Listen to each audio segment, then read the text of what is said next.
Quand nous lisons la Bible, un jour en 2024, ce jour-là, le précleste a dit au frère Hébert, « Quand tu lis la Bible, ce n'est pas pour te creuser la tête et réfléchir ces paroles de l'écriture, mais il faut éditer leur sens intérieur, se dire. Laissez le frère Hébert comprendre par la réflexion le mystère du Saint-Esprit, la signification du Saint-Esprit. Autrefois, quand le frère Hébert lisait la Bible, il lisait chaque mot jusqu'au bout. Et ensuite, après avoir fini, il ne réfléchissait pas non plus. Plus tard, le précleste a enseigné ceci. Demandez au frère Hébert de réfléchir au sens de la Bible.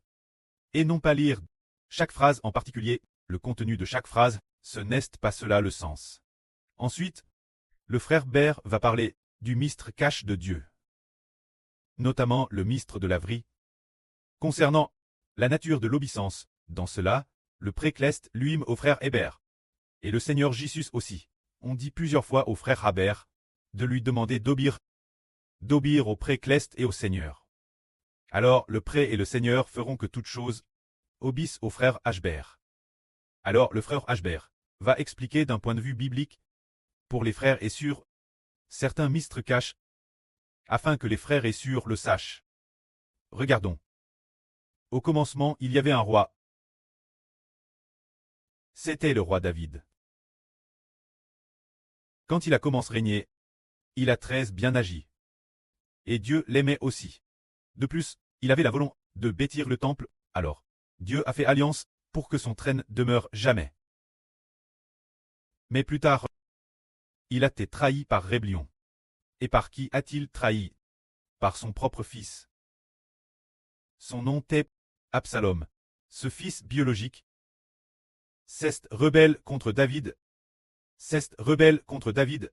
Absalom lui, c'est rebelle contre David. Le propre fils c'est rebelle contre David. Et il a Madame chasse David. David n'a pu que fuir vers un autre endroit. Pour s'y est réfugié. Or David Tate. Le roi profondément aime de Dieu. Pourquoi donc son propre fils l'a-t-il pourtant trahi, et ne lui a-t-il pas obéi? C'est cause d'une chose. Parce que David n'a pas obéi Dieu. Alors Dieu a fait en sorte que le fils qui aurait de le plus obéir David, le fils qui aurait de le plus lui obéir, Absalom, devienne au contraire rebelle David. Alors, cela veut dire que, cause de la désobéissance de David, Dieu a fait que le propre fils de David trahisse David, se rebelle contre David. Alors David a combattu contre son fils, et finalement son fils a tué. Et ainsi, la rébellion a été apaisée. C'est parce que le mystère cache cette cause de la désobéissance de David. David a désobéi Dieu. C'est parce que David, dans quel domaine, a désobéi? David a commis l'adultère et a commis un meurtre. Se dire l'adultère et le meurtre.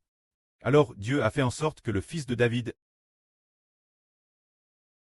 se dresse contre David, rendant la vie de David extrêmement douloureuse.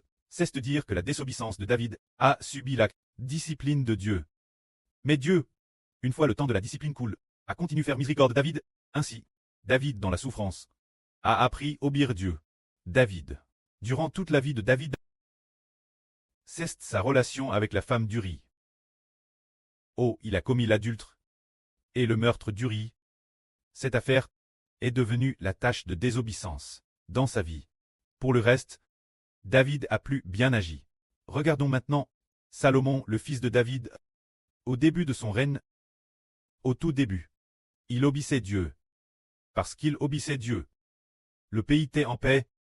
Ah, il est devenu un roi de paix, un roi de tranquillité. Aucun pays voisin ne faisait la guerre Salomon. Tous les pays d'alentour venaient lui rendre hommage. Tous envoyaient des messagers. Jérusalem, pour voir Salomon, pour entendre de sa bouche les paroles de Dieu, car Dieu avait donné la sagesse, une grande sagesse Salomon, rendant Salomon, TRS sage. C'est parce que cette époque, Salomon obéissait Dieu, que Dieu a fait en sorte que non seulement son peuple, tout le monde lui obéisse, mais aussi que les nations tremblent, se soumettent, non seulement Les gens du pays obéissaient. Mais Madame l'étranger se plaît sous l'autorité de Salomon. Devenant pour Salomon.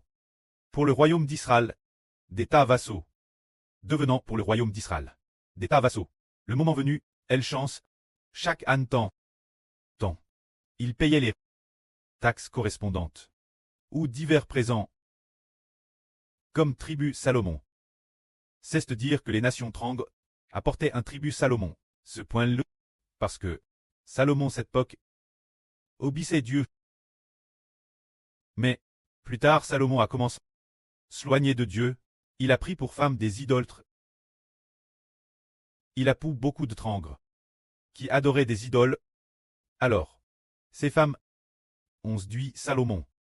Et vers la fin de sa vie, Salomon a comment adorer des idoles, suivant ses concubines et ses femmes, pour adorer d'autres dieux, ce qui a provoqué la colère de Dieu. Dans ce cas, Salomon est donc devenu désobéissant. Et cette désobéissance de Salomon, quoi donc fait Dieu? Dieu a alors fait en sorte que l'un des ministres les plus proches de lui, un ministre nommé Jéroboam, se révolte contre Salomon et devienne son ennemi. Ensuite encore, il a fait qu'Dom, Moab, Ammon et Aram, tous les pays voisins, commencent aussi s'opposer à Salomon. Ainsi, l'intérieur du pays, il y avait Jéroboam comme adversaire. Jéroboam tête, aussi, un personnage terrestre puissant. Il s'opposait à Salomon. Et l'extérieur, il y avait aussi divers pays, qui ont comment eux aussi s'opposer à Salomon. Autrement dit, comme Salomon a désobéi Dieu, Dieu a fait en sorte que les plus proches ministres de Salomon désobéissent eux aussi Salomon. Cela veut dire que cela nous fait comprendre qu'en tant que souverain, apprendre à obéir est une grande sagesse. Si l'on apprend à obéir, alors le pays sera en paix. Voilà ce que c'est, et ensuite, après ce que Salomon est mort, Dieu a vraiment fait en sorte que le royaume de Salomon soit divisé en deux. L'origine Salomon régnait sur tout Israël, y compris Juda, y compris Israël, soit 12 tribus au total. Toutes est gouvernées par Salomon. Mais Salomon, déesse, qu'il a désobéi, par la suite, il n'y a plus eu que la tribu de Juda qui revienne. Roboam, le fils de Salomon. Quant aux 10 autres tribus, elles sont revenues au nord. Elles sont revenues, celui qu'on appelait Jéroboam, cet ancien ministre de Salomon, qui s'était révolte contre Salomon, ce ministrel, c'est ainsi que le royaume a été divisé en deux. Cause de la désobéissance. La puissance du royaume a déclin. Nous voyons aussi dans la Bible, nous voyons aussi que l'homme, cause de sa désobéissance, Dieu, a vu des nations païennes très envoyées pour finalement détruire Israël. Plus tard, elles ont aussi détruit le royaume de Juda au sud. Quand l'homme désobéit Dieu, Dieu se met dans une grande colère. Aujourd'hui, le frère Ashbert explique personnellement que le mystère de Dieu c'est que l'humanité entière est entièrement remplie de désobéissance. Dans le ciel, un tiers a été rebelle. Et sur la terre, avant la rédemption du Seigneur, tous les hommes se rebellaient contre Dieu, mais après la rédemption du Seigneur, il a commencé à y avoir un petit groupe de gens qui ont appris à obéir. Quand ce monde prendra fin, la fin, il y aura un tiers des gens qui obéiront Dieu. Alors, si l'on obéit, la puissance du royaume grandira. Par exemple, le pays de notre frère Ashbert. On peut dire que présent, il est insignifiant. Insignifiant. Il n'y a que quelques dizaines de frères et sœurs. Quelques dizaines de frères et sœurs. Le frère Ashbert appelle cela un pays. Mais en réalité, on ne peut que dire qu'on est simplement des camarades de la madame classe. Mais, nous, madame, si nous sommes peu nombreux, pourtant le pré a dit que nous sommes un royaume de louanges. Alors on l'appelle un royaume. Alors quand est-ce que la puissance du royaume deviendra de plus en plus prospère? De plus en plus prospère. Cela dépend de l'obéissance des frères Ashbert et des frères et sœurs. L'obéissance envers le précleste et le Seigneur.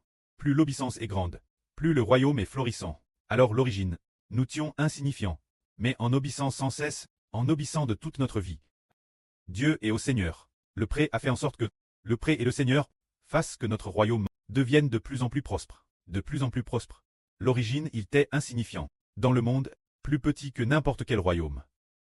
Plus petit que n'importe quel pouvoir politique. Mais ce royaume, elle, devient de plus en plus prospère. De plus en plus prospère.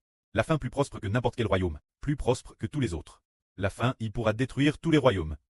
La fin, madame le Dieu de toutes les nations et de tous les peuples. Le Dieu de toutes les nations et de tous les peuples, le diable Satan, sera lui aussi détruit par les frères Ashbert d'Israël.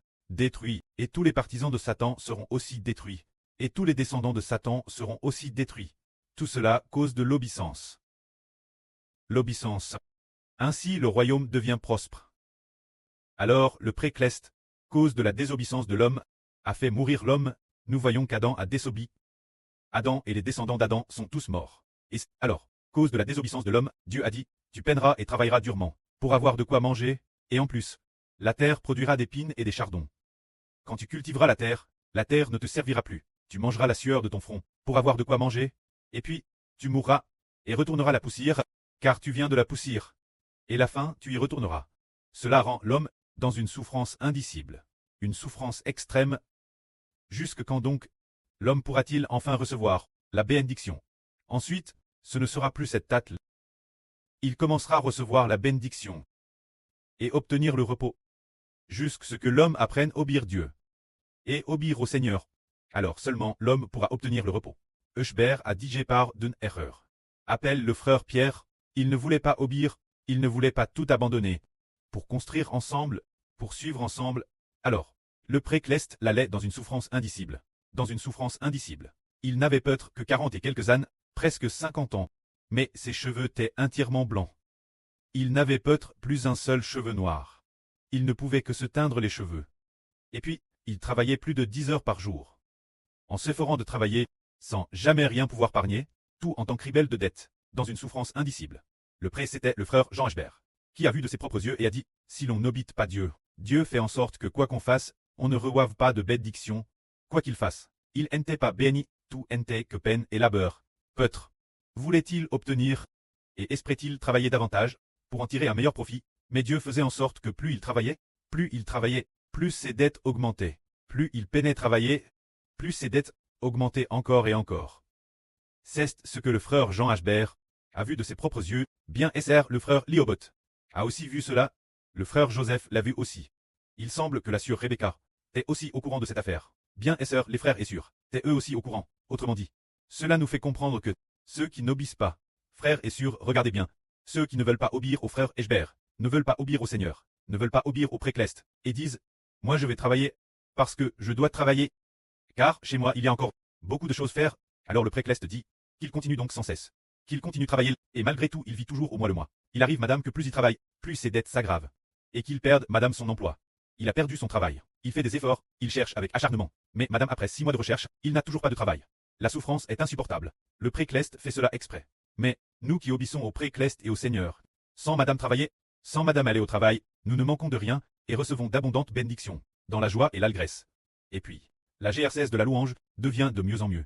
Et puis, la GRCS de la prière s'améliore aussi de plus en plus. La graisse de composer des chants devient aussi de mieux en mieux. Et de plus, le précleste a déjà préparé d'avance de belles bénédictions qui nous attendent. Pourquoi cela? Parce qu'on est béni en obéissant. C'est par l'obéissance qu'on reçoit de grandes bénédictions. Ainsi, le précleste à lui-même enseigne au frère Eschber obéir. Le Seigneur aussi à lui-même enseigne au frère Eschber obéir. Le frère Eschber a aussi enseigne aux frères et sœurs en disant, l'obéissance apporte la bénédiction. Ceux qui veulent obéir Dieu, obéir au Seigneur, et qui veulent aussi obéir au précleste et au Fils du Seigneur, recevront assurément de grandes bénédictions. Car celui qui peut bénir les gens, c'est Dieu et le Seigneur. Bien Esser, Israël aussi peut représenter la bénédiction du précleste et du Seigneur. Celui qui peut maudire les gens, c'est aussi Dieu et le Seigneur. Alors si nous obéissons au précleste et au Seigneur, nous n'en arriverons pas. Ce que disait Eschber, ce frère de Pierre ne comprend rien. Et alors le précleste continue encore et le prouvère. Mais si l'on obéit, on sera béni. Cela veut donc dire que le frère Eschber a obéi, et que la fin il pourra vaincre. On a, comme le Seigneur, il a obéi et vaincu, et pourra s'asseoir sur le trône de Dieu. L'avenir, nous aussi devons obéir et vaincre, et nous pourrons nous asseoir sur le trône du Seigneur. Quant au frère Eschber, il s'assiera aussi sur le trône du précleste. C'est par l'obéissance qu'il l'obtiendra. Aussi, le frère Eschber aussi par son obéissance, obtiendra toute l'humanité comme enfant, et obtiendra ceux qui sont clestes.